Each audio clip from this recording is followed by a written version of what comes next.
Hiya folks, and welcome to the second one in my series where we're giving thanks to those people who've helped the ukulele keep going through the past 2 years or so. Last night I was talking to somebody in Northern Virginia, and now I've moved over to Los Angeles. I'm absolutely delighted to have two people with me, Victoria Vox and also Jack Maher. Hello to you both. Hi, guys. Hello.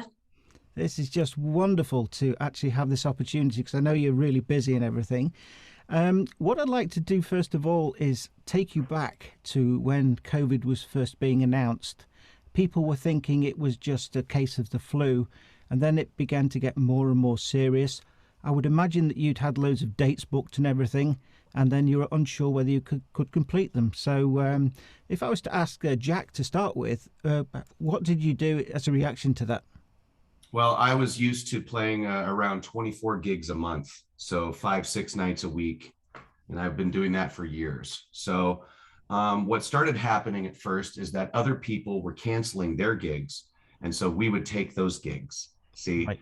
But then what happened was all of the venues stopped having gigs, and then we had no more gigs. We went from 24 gigs a month to zero point 0 gigs a month. At that point, I thought, well, this is only probably going to be a few weeks. And about 4 days in, I realized this isn't going away. I'm going to be here for a while. And the depression started kicking in. Mm-hmm. Luckily, I had her because Aw. we would go on these daily walks to try to, decompress and unstress ourselves. And she came up with the idea, why don't we do an online show? And I thought, hey, that'll be cool. In fact, what we could do is 2 covers, one original, one cover song, or 2 songs, one original, one cover every show. Mm-hmm. Piece of cake, right? Mm. Well, not only the technical aspect, but just the rehearsing and the preparation for each show really gave us a lot to do. I can And I imagine. think that was the important thing, is just to keep ourselves busy so we can keep our minds healthy. So, Victoria, can you think back to the first ones you did? What were the first tunes? All those Oh, streams I ago? remember episode 1. I think we had just gotten back from the walk and we're like, yep, let's go live. And we did Ring of Fire paired with an original song from the Jack and the Vox album called All We Got Is Each Other, which really kind of hit the sentiment on the nose with that we're stuck here together now. Yeah. And all we got is each other. I'd like to say we've never been more married. Do you know, that's really funny because people say that with me and my wife. We've been married for 35 years, but in actual time, it's probably about 10. Because I'm always touring somewhere or she's off somewhere, or so. But it makes for a healthy marriage. But I know what you're saying. To be in one space and you're still married, which is great. Yes. And we were kind of the same thing. Tori and I would see each other maybe 4 or 5 months a year because she was always on the road. I'm always playing. Over the summer in 2019, I think we saw each other like 3 days. It was really, Yeah, it was we were, it was tough. So this is the exact opposite of that, and can be equally tough because when you're confined to the same spot for so long, any relationship is going to go through things. Sure. But we have definitely come through with shining colors. I think I adjusted a little bit easier than you did. You were, Jack was, you could tell every day he was just like, I just want to go outside. I'm a people person. I need the interaction with actual real human beings. Like that's what I do for a living. And when if I don't have that, it's like it's not having your opiate or whatever. But that's why I decided to do that daily show, is mostly for Jack, that he needed that daily interaction to keep and active and that, and it really it helped us immensely. So how many have you done then? Well, to date, we've done 152 episodes, which are all on the Jack and the Vox YouTube page. Yeah. So the first 100 episodes were daily, and they had the format of the 2 songs, one original, one cover. And those turned into having themes throughout each day, or Mondays were Monday Fun Day, Dance Party Fridays. We would do skits. Episode 99 is pretty epic, as is number 100, where we closed with I've Had the Time of My Life from Dirty Dancing. and then did you catch it? No, but there was a really cool ukulele We did not do the lift. that was equivalent to the lift. Yeah. And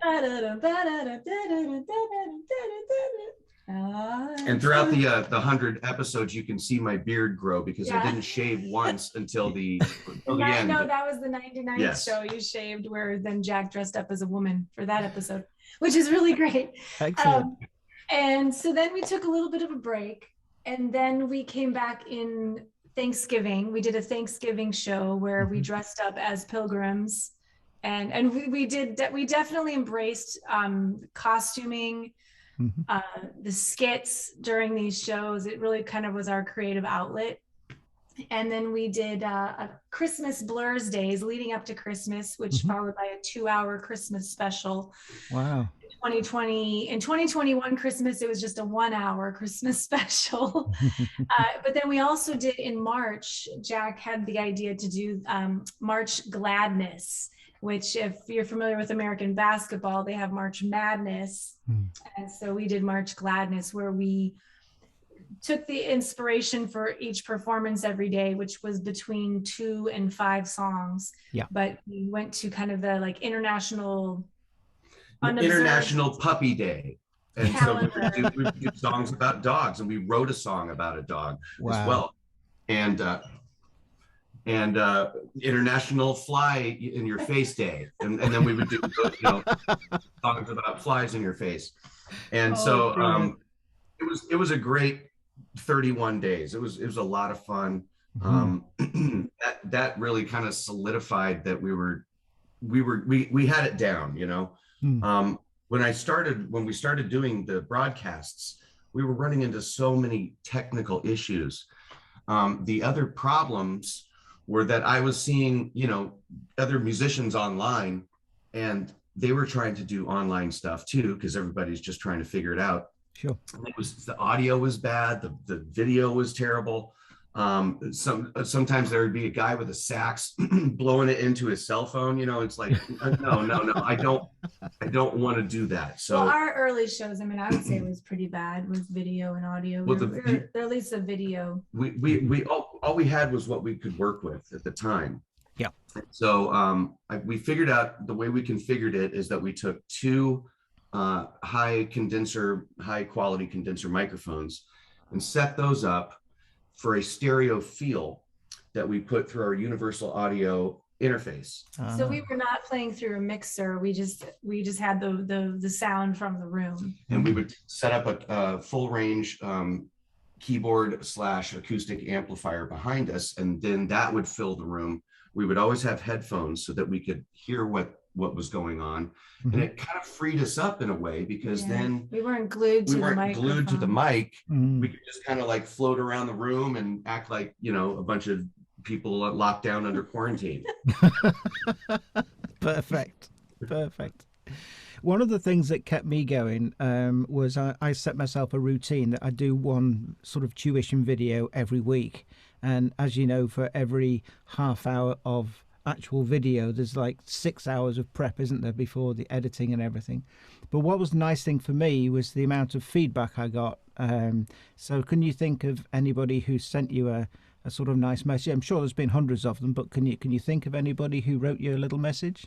There was, I know there's one guy in Denmark in particular who sent us a video response he put it on YouTube privately, sent us the link. And of course, people sent emails and their comments on the shows. And they were extremely generous with their Venmo and PayPal tipping and stuff like that. It really got us through. It did. It made a huge difference. It was awesome. But this guy who sent the video, it was like we saved him, of like giving him something to look forward. He was watching the videos after breakfast because he was in Denmark. So it was kind of, it was always the next day but he said, he didn't know us we never met him, but he said, he's like, after seeing you every day for 100 days, he felt that he got to know us, and he could tell when we were having a good day,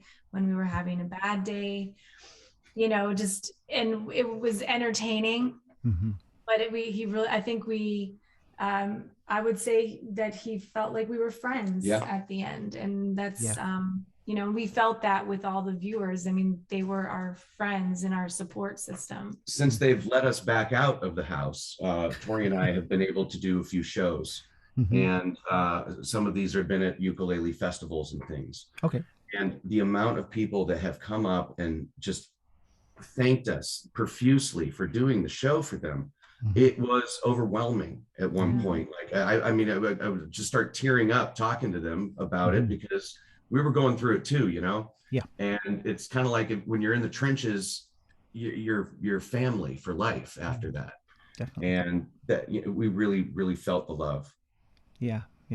I'm beginning to fill up myself, actually, now we're talking about it. But I know exactly where you're coming from, and the comments have been wonderful. But you don't do it for the comments. You do it because you want to do it. You want to make people happy, but it's so nice to see that sort of reaction. So what I'd like to ask you to do, if you wouldn't mind, is could we finish this off with a song? Absolutely. Of course. What do you want to do? Do we know any songs? Okay, so what we're going to do is take a quick break there while Victoria and Jack set everything up, and I'll bring them back in to introduce what they're going to be doing. So take a quick break there. So Victoria, what would you like to play for us?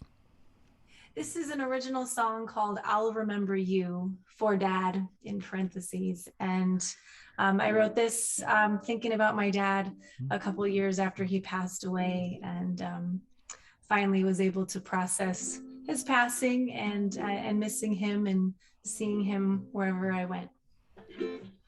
Look forward to it. Thank you. 1, 2, 3.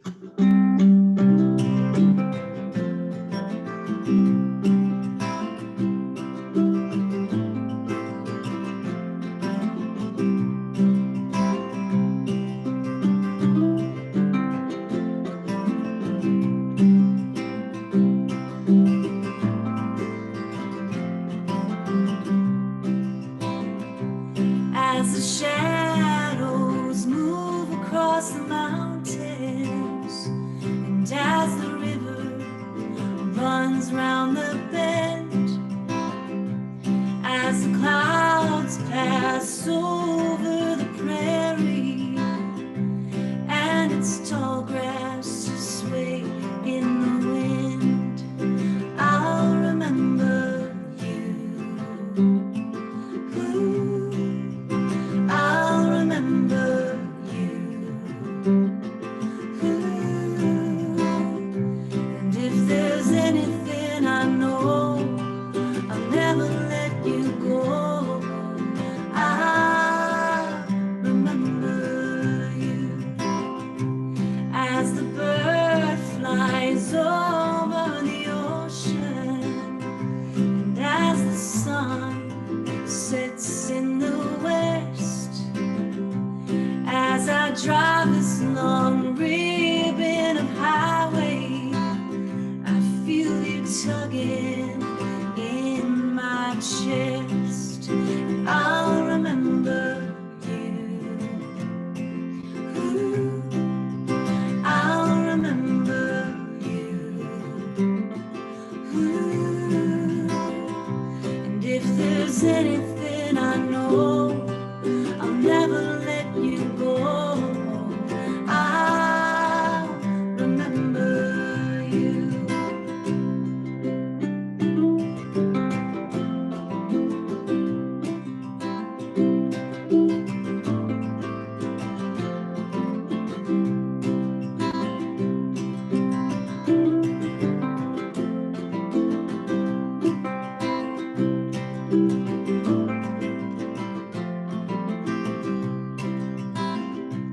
As the seasons go on changing, and as the world continues to turn, I will carry you with me always and forever be your little girl. And I'll remember you.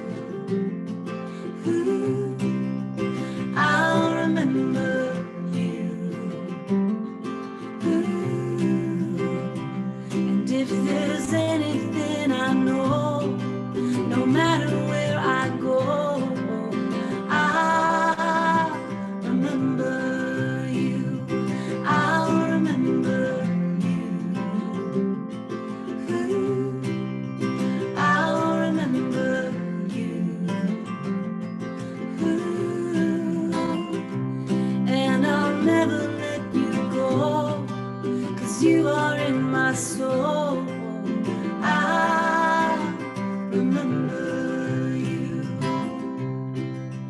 I remember you.